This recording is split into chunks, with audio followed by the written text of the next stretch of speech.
おはようございます。ニャンニャンフルーツパラダイスです。この番号が、最後ら辺の番号ですね。これ、箱作れないんで、こんな感じで。これ今からファーマーズマーケットに持っていきます。も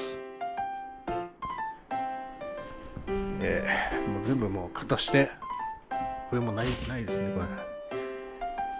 そして、これ、くーちゃんが箱全部かじって歩いてる。全部かじって歩いてるんです。これ歯触りがいいのかかじってますね。くーちゃん、くーちゃん、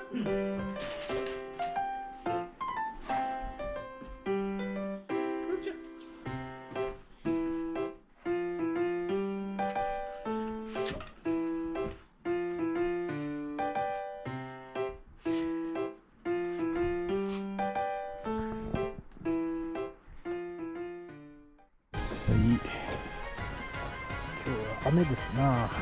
でも上もう入れるんで綺麗にマンゴーが水に濡れて上等になります。